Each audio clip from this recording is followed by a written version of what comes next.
네, 현재 시간 2시 18분 지나고 있습니다. 양시장 1%대 오름세를 보여주고 있고요. 오늘 시장에선 또 어떤 종목들이 강하게 반등하고 있는지, 여러분들의 종목인지, 또 우리가 사고 싶은 종목, 사도 되는 종목인지 알아보도록 할게요. 이번 시간 복투연구소 손여로 팀장님과 함께하겠습니다. 어서 오세요.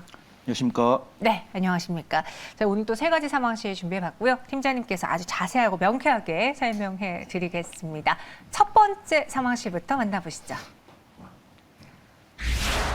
규제 좀 풀어질까요? 이 규제 때문에 오늘 오르고 있는 대표적인 종목 카카오와 네이버인데 이제 온라인 플랫폼법 이야기가 나오면서 정말 이 회사의 주가가 동사의 주가가 우후죽순으로 쏟아졌고 그리고 주가가 완전 추세 하락으로 바뀌었었어요. 지금은 어떤지 오늘 이 기대감에 대해서 팀장님은 어떻게 보시는지 솔직하게 이야기해 주세요.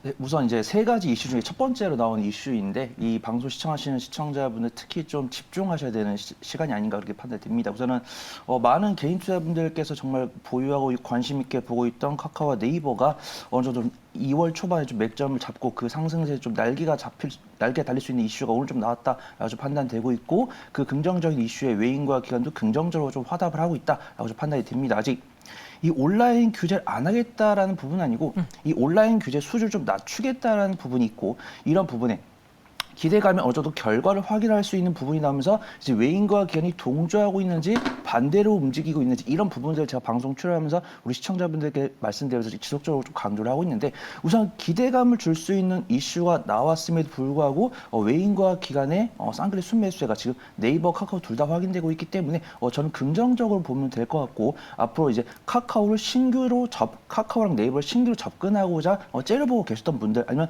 좀 단기간이라든지 중장기적 물려서 좀 마음고생이 심하셨던 분이라고 하면은 조금 좀 불안감 좀 내려놓고 지켜보셔도 되는 그런 순간이 오지 않았나 그렇게 좀 말씀드려보도록 하겠습니다. 네, 규제를 뭐 아예 안 한다라는 게 아니라 최소한의 규제를 하겠다라고 하면서 일단은 투자 심리가 좀 살아나는데 한 몫을 했습니다.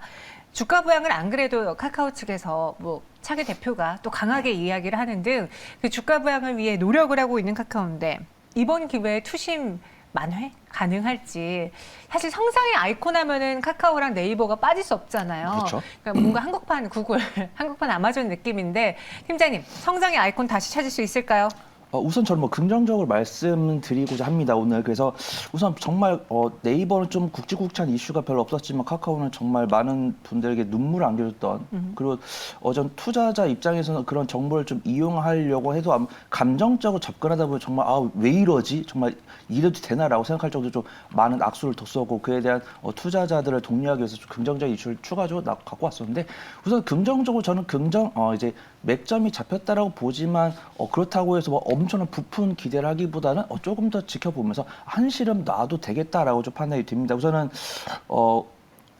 우선은 2월 중순 이후에 추가적인 기대감은 나오겠지만 우선 긍정적인 투심 만회가 가능하고 성장의 아이콘 위치를 다시 찾겠지만 우리가 이미 알고 있던 악재들이 충분히 선반영되고 있고 이런 대표들이 주주의 투심을 제거하기 위한 정책들이 사실상 기준은 없거든요. 저 우선 그런 행동을 했다는 것 자체는 긍정적으로 보고 있지만 이게 어떤 이제 퀀트 관점으로 수치 관점 봤을 때 좀 투자자들이 어떤 가치 투자 관점 다시 접근하기 위해서는 좀 부족한 수준이 아닌가 그렇게 해서 제가 오늘 맥점이 잡혔다고 해서 야 손 팀장이 오늘 맥점 잡혔대 좀 공격적으로 투자해보자 라기보다는 그래도 어느 정도 좀 대표나 이런 임원들이 잘못했다는 것을 파악하고 투자자들 독려하고 있으니 좀 긍정적으로 지켜봐도 좋겠다라고 좀 말씀드려보도록 하겠습니다. 손 팀장이 맥점 잡혔대 야 들어가자 이러지는 말자라고 이야기해 주셨어요. 하지만 분위기가 전환된 건 맞다. 좀 긍정적인 시그널로도 해석을 하셨는데 그럼 여기서 고점 대비 절반가량까지 하락을 했고 그 이후에 조금은 올라온 카카오와 네이버 어떻게 접근하면 좋을지 한 줄 평과 함께 투자 의견 전략 들어보죠.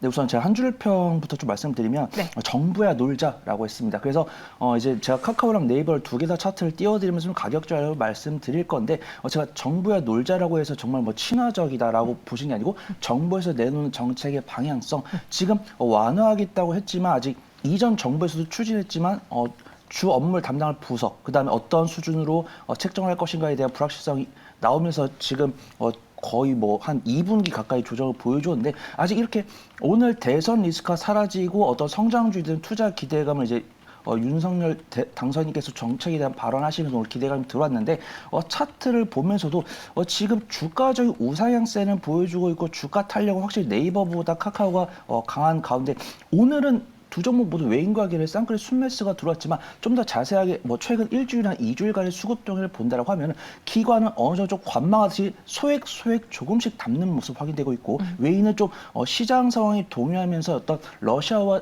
우크라이나가 지정학적 리스크가 좀 완화된다 싶으면 와르르 들어왔다가 지정학적 리스크가 발생한 무르르 나가면서 아직 외인은 좀 갈팡질팡하는 모습 보여주고 있고 기관은 점진적으로 중장기적인 관점을 투자하는 주체이기 때문에 점진적으로 매집하고 있고 오늘은 어떤 그 윤석열 당선인에 대한 긍정적인 발언에 의해서 외인과 기관이 쌍끌이 순매수를 하고 있지만 오늘은 갭상승하였고 일단은 카카오보다 네이버가 먼저 윗꼬리를 보여주고 있기 때문에 지금 현재가로 바로 접근하기보다는 제가 오늘 가격 전략을 말씀드리겠지만 매수가와 손절가 사이에서 좀 분할 매수하는 관점을 좀 접근해 보시면은 나중에 2, 4분기 이후에 좀 긍정적인 결과를 좀 가져가지 않을까 그렇게 판단됩니다. 우선 카카오 같은 경우는 제가 매수가를 98,000원으로 잡아왔고요. 그다음에 손절가는 89,000원으로 잡아왔는데 이건 추가 매수가다라고 보시면 좋을 것 같고 네. 단기제 목표가는 박스권 상단부인 11만 4,000원 정도 설정하도록 하고요. 네이버 같은 경우는 오늘 카카오와 유사한 모습 보여주면 오후장 들어서 좀 윗꼬리가 나오기 때문에 조금 더 보수적인 관점을 접근해 보시면 좋을 것 같고요. 네. 저는 보통 이런 데 나오면 카카오랑 네이버 중에 뭘 더 좋게 보십니까? 라고 하시면 저 보통 네이버라고 이야기를 해요. 좀 굵직굵직한 이슈들이 없기 때문에 트레이딩 스킬이 좀 부족하신 분이 좀 안정적으로 접근할 수 있는 종목 네이버다라고 좀 말씀드리겠고요.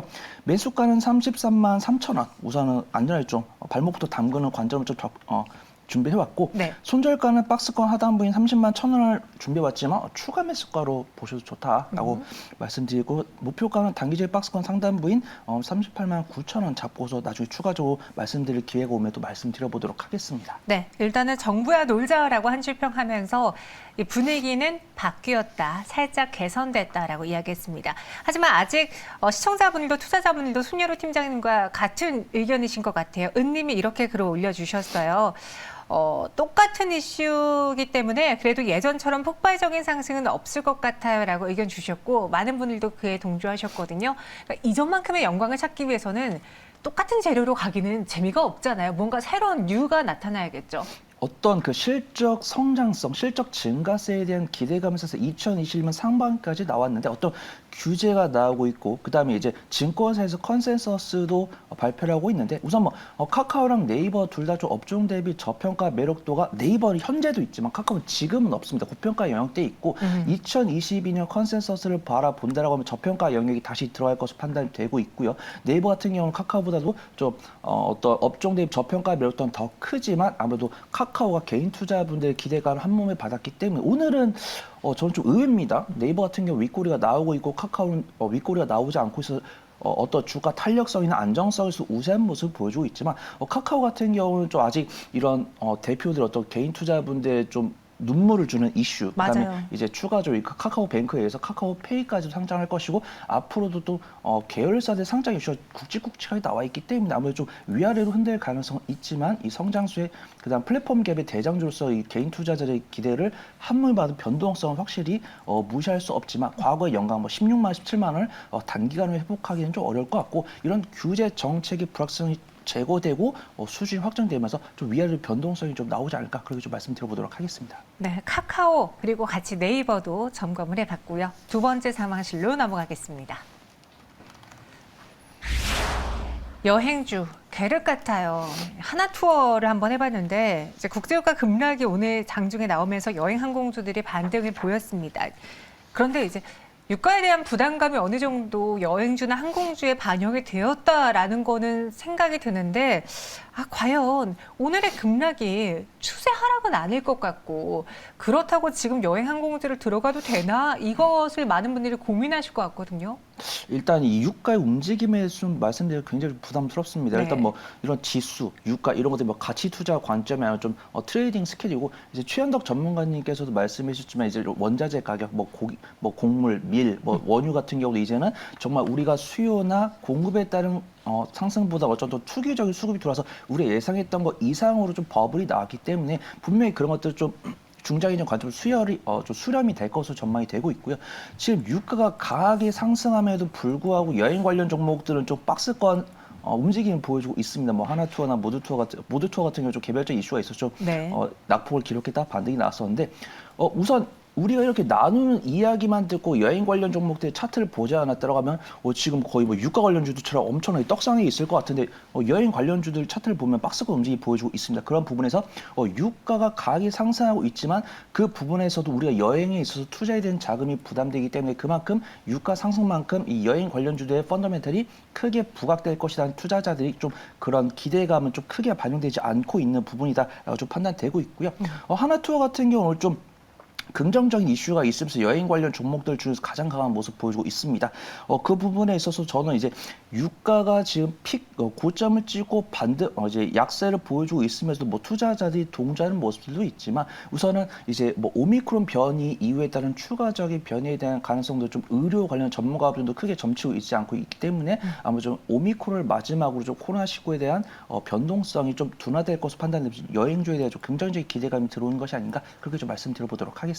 네, 말씀하시기에 모두 투어는 지난번에 개별적인 이슈가 있었다라고 했습니다. 말씀하신 것처럼 그 관례 종목에 대한 위기 때문에 급락을 했었는데 여행주들이 사실 몇 년간 그 코로나 때문에 실적을 못 냈잖아요. 지금 정말 간신히 버티고 있는 기업들이 많은 상황이거든요. 이 관례 종목 위기 무난히 넘어갈 수 있을까요? 우선 이제 노랑풍선이나 모두투어 같은 경우 이제 코스닥 기업에 속해 있기 때문에 코스닥 상장 기준을 보면은 이제 1년간 매출액을 30억 이상을 내지 못했을 경우에는 이제 관리 종목에 지정이 되는데 그런 우려가 있었죠. 하지만 이제 IR 담당자들 발언을 보면 이제 노랑풍선이나 모두투어 모두 다 이제 이미 3, 4분기 이미 30억을 넘었고요. 물론 제가 뭐 이렇게 말씀드린다고 해서 뭐 관리 종목 지정이 안 될 것이다 단언하기보다는 확실히 결과가 나와봐야 알겠지만 증권사에서 제공하고 있는 이제 연간 실적 컨센서스, 그다음에 IR 담당자가 발표하는 것을 바탕으로 본다라고 하면은 이제 관리 종목에 지정될 가능성은 크지 않다라고 좀 말씀을 드리겠고요. 그다음에 이제 모두투어 같은 경우 좀 그런 단기적인 이슈, 그런 가능성에 대한 이슈 때문에 기관에 강한 매도세가 나오면서 이제 목요일 날 이제 화요일이었죠. 어제 대선은 휴장이었고 화요일 날 급락이 나면서 오늘은 기관의 순매수가 나오면서 다시 한 번 더 하방을 메꾸면서 잘 올라오는 모습 보여주고 있기 때문에 혹시라도 이제 뒤에서 뭐 모두투어나 하나투어에 대한 투자 의견, 그다음에 보유 종목 이미 갖고 계신 분이라고 한다면 3월 중순에 좀 나쁜 결과 나오지 않았으면 좋겠지만 좋은 결과 나올 가능성이 높다라고 좀 말씀드리고 있고 혹시라도 궁금증이 있으신 분이라고 한다면 우리 요니 앵커님이나 이제 우리 매일경제 전문가분들께 많은 질문 주셨으면 좋겠습니다. 네.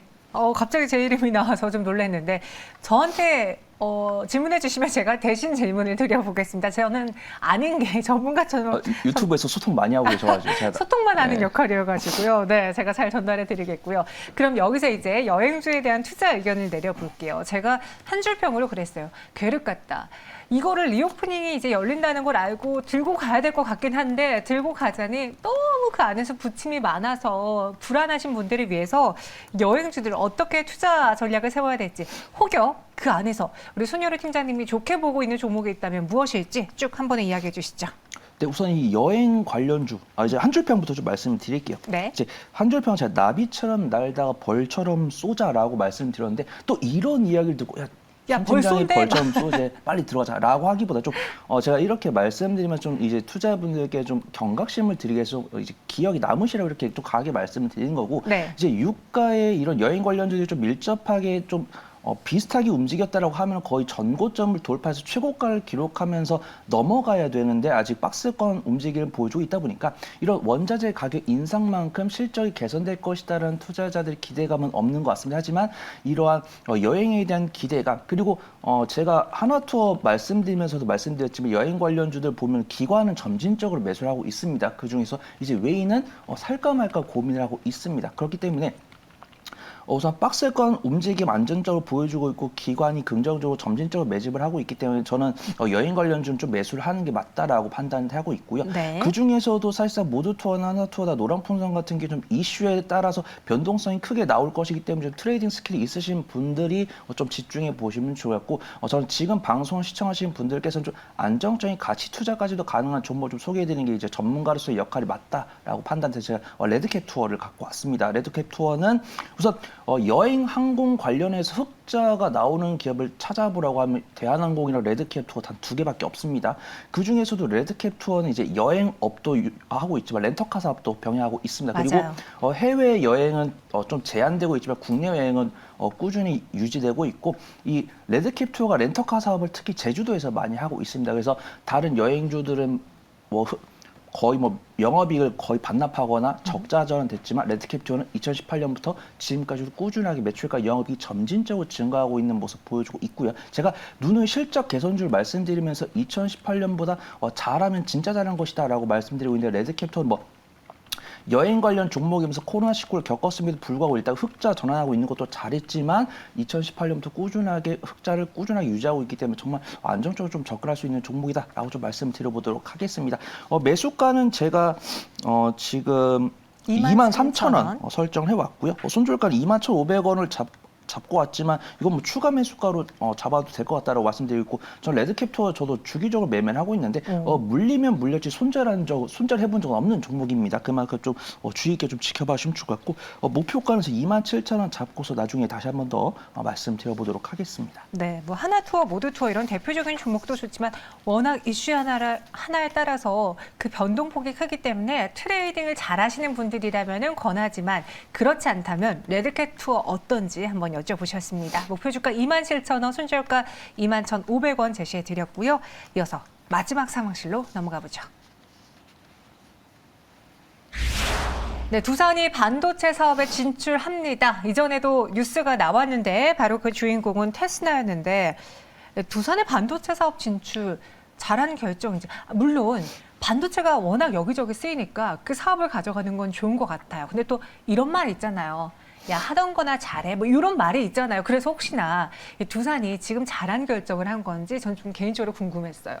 네, 우선 어떤 관점이 더 낫다라고 하기보다는 저 개인적인 사견을 좀 말씀드린다고 하면은 잘하고자 노력하는 기업한테 굳이 욕을 할 필요는 없고 네. 용기를 좀 북돋아주면 좋을 것 같다라고 좀 말씀을 드리도록 하겠습니다. 우선 두산 같은 경우는 그렇다고 해서 우리가 재무 가치가 부족한 기업도 아니고 이제 든든한 그룹사죠. 그 부분에서 좀 테스나 좀 반도체 사업을 위해서 테스나를 인수했던 결정을 했는데, 우선은 정말 어떤 기대 수익률을 높게 잡고 있고 어느 정도 좀 진짜 사모펀드가 투자한 것처럼 좀 부실한 기업을 인수를 해가지고 그 기업의 실적을 강하게 변형시켜서 정말 큰 기대 수익률을 얻는다, 그런 관점은 아니지만 어느 정도 좀 안정적인 반도체 사업에 발을 들이대지만 어느 정도 좀 안정적으로 좀 재무가치 개선을 하고자 좀 1등 기업에 투자를 했기 때문에 욕을 하기보다는 좀 긍정적으로 좀 용기를 북돋는 관점을 보시면 좋을 것 같고, 하지만 외인과 하기에는 좀 부정적으로 보기보단 일단 한 박자 쉬어가는 관점으로 좀 대응을 하고 있는 것으로 판단되니까, 혹시나 두산중공업이나 테스나에 대한 투자 관점을 보유하고 계신 분이라고 하면 제가 말씀드린 이야기를 좀 말씀드리면서 단기적인 관점보다 좀 중장기적인 관점으로 잘할 수 있는 포인트를 잡으면서 좀 지켜봐 보시면 좋을 것 같습니다. 네, 최장현 님도 이렇게 글 올려주셨어요. 응원합시다. 열심히 하는 기업에 대해서는인데요. 맞습니다. 두산의 이 행보에 대해서 그래도 긍정적으로 평가해 주셨고요. 그럼 테스나 입장에서 이번 이슈는 어떤지도 살펴봐야겠습니다. 국내 반도체 테스트 분야 1위 기업인데 잘하고 있었어요. 물론 에이스 에쿼티 파트너스인가요? 사모펀드인가요? 거기서 사모펀드입니다. 거기서 지분을 좀 넘겨야만 하는 상황이기도 했지만 테스나가 두산 그룹과 그 품에 안겨서 시너지를 잘 낼 수 있는지, 두산 그리고 테스나 각각의 입장에 대해서는 어떻게 보시는지요?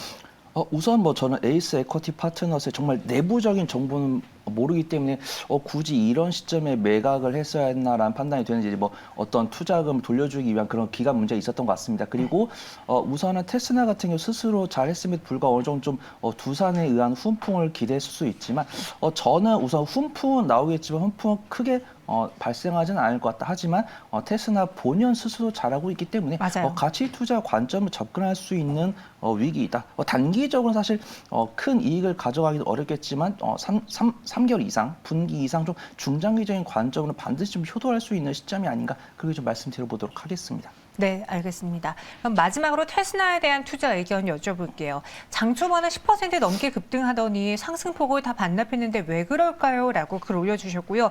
실제로 테스나 오늘 시가의 분위기는 좋았지만 현재는 다소 아쉽습니다.